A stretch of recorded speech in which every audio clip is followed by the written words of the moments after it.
ನಮಸ್ಕಾರ ರೀ, ಎಲ್ರಿಗೂ ಭಕ್ತಿಸ್ ಕಿಚನ್ಗೆ ಸ್ವಾಗತ ರೀ. ಇವತ್ತು ನಾವು ತರಕಾರಿ ಉಪ್ಪಿಟ್ಟು ಮಾಡಾಕತ್ತೀವಿ. ತರಕಾರಿ ಉಪ್ಪಿಟ್ಟು ಹೆಂಗೆ ರುಚಿಯಾಗಿ ಮಾಡೋದು ಅಂತ ಹೇಳ್ತೇನೆ ರೀ. ನಾನು ತರಕಾರಿ ಉಪ್ಪಿಟ್ಟು ಮಾಡೋಕೆ ನಾನಿಲ್ಲಿ 1 ಲೋಟ ಆಗೋಷ್ಟು ಸಣ್ಣ ರವೆ ತೊಗೊಂಡೇನಿ ರೀ. ನೀವು ಉಪ್ಪಿಟ್ಟು ರವೆನೂ ತೊಗೋಬೋದು. ನಾನೀಗ ಸ್ವಲ್ಪ ಮಾಡಾಕತ್ತೇನೆ ರೀ, 2-3 ಜನಕ್ಕೆ. ಈಗ ಅದನ್ನು ತೊಗೊಂಡು ಚಲೋ ಹೊತ್ನಂಗೆ ಹುರಿರಿ. ಹುರಿದಾದ್ಮೇಲೆ ಒಂದು ಪಾತ್ರೆಗೆ ಎಣ್ಣೆ ಹಾಕಿರಿ. ಎಣ್ಣೆ ಹಾಕಿ ಅದು ಎಣ್ಣೆ ಕಾದ ನಂತರ ಸ್ವಲ್ಪ ಸಾಸಿವೆ, ಸ್ವಲ್ಪ ಜೀರಿಗೆ ಮತ್ತು ಕಡಲೆಬೇಳೆ ಹಾಕಿ ಚೆನ್ನಾಗಿ ಒಂಚೂರು ಫ್ರೈ ಮಾಡಿರಿ.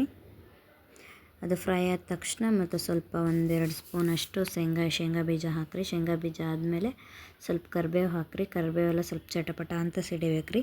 ಅದಾದಮೇಲೆ ನೋಡಿರಿ, ನಾನು ಉದ್ದುದ್ದಕ್ಕೆ ಸ್ವಲ್ಪ ಹಸಿಮೆಣ್ಸಿನ್ಕಾಯಿ ಕಟ್ ಮಾಡಿ ಇಟ್ಕೊಂಡಿದ್ದೆ 1-2, ಅದನ್ನು ಹಾಕಾಕತ್ತೀನಿ. ಅದನ್ನು ಹಾಕಿದ ಮೇಲೆ 1-2 ಈರುಳ್ಳಿ ಕಟ್ ಮಾಡ್ಕೊಂಡೇನಿ ರೀ ಸಣ್ಣಗೆ. ಅದನ್ನು ಹಾಕಿ ಸ್ವಲ್ಪ ಚಲೋ ಹೊತ್ನಾಗ ಫ್ರೈ ಮಾಡ್ತೇನೆ ರೀ. ನೋಡಿರಿ, ಈಗ ಇದು ಬೇಯಾಕತ್ತೈತಿ. ಈಗ ಇದಕ್ಕೆ ಸ್ವಲ್ಪ ಉಪ್ಪು ಹಾಕ್ಬೇಕ್ರಿ. ರುಚಿಗೆ ತಕ್ಕಷ್ಟು ಉಪ್ಪು ಹಾಕೋರಿ. ಉಪ್ಪು ಹಾಕೊಂಡು ಸ್ವಲ್ಪ ಚೆನ್ನಾಗಿ ಮಿಕ್ಸ್ ಮಾಡ್ಕೊರಿ. ಒಂಚೂರು ಫ್ರೈ ಆಗಬೇಕ್ರಿ, 1-2-3 ನಿಮಿಷ ಫ್ರೈ ಆದಮೇಲೆ ನೋಡಿರಿ, ತರಕಾರಿ ಕಟ್ ಮಾಡ್ಕೊಂಡಿದ್ದೆ, ಕ್ಯಾರೆಟು, ಬೀನ್ಸು. ಮತ್ತು ಈಗ ಇದಕ್ಕೆ ನೋಡಿರಿ, ನಾನೀಗ ಇಲ್ಲಿ ಆಲೂಗಡ್ಡೆ ತೊಗೊಂಡೇನೆ. ಆಲೂಗಡ್ಡೆನ ಸಣ್ಣ ಉದ್ದಕ್ಕೆ ಹೆಚ್ಚಿಟ್ಕೊಂಡೇನಿ ರೀ. ಅದನ್ನು ಹಾಕಾಕತ್ತೀನಿ. ಬಟಾಣಿಕಾಳು, ಹಸಿ ಬಟಾಣಿಕಾಳು ಸಿಕ್ಕರೆ ನೀವು ಹಾಕಿರಿ. ನನಗೆ ಸಿಗಲಿಲ್ಲ ರೀ, ಹಂಗೆ ನಾನು ಮರ್ತು ಹೋದೆ. ಒಣ ಬಟಾಣಿ ಕಾಳನ್ನ ನಾನು ನೆನೆ ಇಡಕ್ಕೆ ಮರ್ತೋದೆ, ಹಾಗಾಗಿ ಮರ್ತೋತು. ನೋಡಿರಿ, ನಾನಿಲ್ಲಿ ಕ್ಯಾರೆಟು, ಬೀನ್ಸು, ಆಲೂಗಡ್ಡೆ ಇಷ್ಟರಲ್ಲೇ ನಾನು ಮಾಡಾಕತ್ತೇನೆ ರೀ. ನಿಮ್ಗೆ ಯಾವಾರ ತರಕಾರಿ ಇನ್ನೂ ಅವೈಲೇಬಲ್ ಇದ್ರೆ ಹಾಕಿರಿ, ಭಾಳ ಟೇಸ್ಟ್ ಆಕೈತಿ. ಇದನ್ನು ಒಂದು 4-5 ನಿಮಿಷ ಚೆನ್ನಾಗಿ ಹುರಿಬೇಕು ರೀ.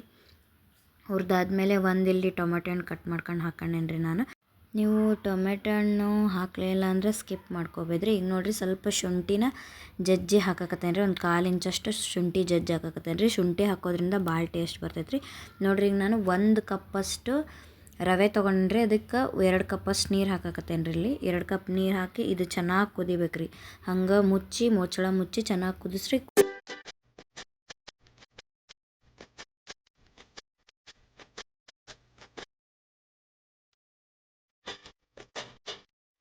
ನೋಡಿರಿ, ಇದು ಪಳ ಅಂತ ಕುದಿಯಾಕತ್ತೈತಿ. ಈಗ ಒಂದು ಇಂಗ್ರೀಡಿಯೆಂಟ್ಸ್ ಹೇಳ್ತೇನೆ ನೋಡಿರಿ. ಇದು ಸ್ವಲ್ಪ ಬೆಲ್ಲ ರೀ. ಬೆಲ್ಲನ ಸ್ವಲ್ಪ ಜಜ್ಜಿ ಇಲ್ಲಾಂದ್ರೆ ಹೆಚ್ಚಿ ನೀವು ಹಾಕೋರಿ. ಉಪ್ಪಿಟ್ಟಿಗೆ ಚಲೋ ಟೇಸ್ಟ್ ಬರ್ತೈತೆ ರೀ. ಆದಮೇಲೆ ಈಗ ನಾವು 1 ಕಪ್ ರವೆ ಹುರ್ಕೊಂಡಿದ್ನಲ್ಲ ರೀ, ಅದನ್ನು ಹಾಕಿ ಮಿಕ್ಸ್ ಮಾಡಾಕತ್ತೇನೆ ರೀ. ಮಿಕ್ಸ್ ಮಾಡಿರಿ, ಒಂದು 2-3 ನಿಮಿಷ ಅಷ್ಟೇ ರೀ.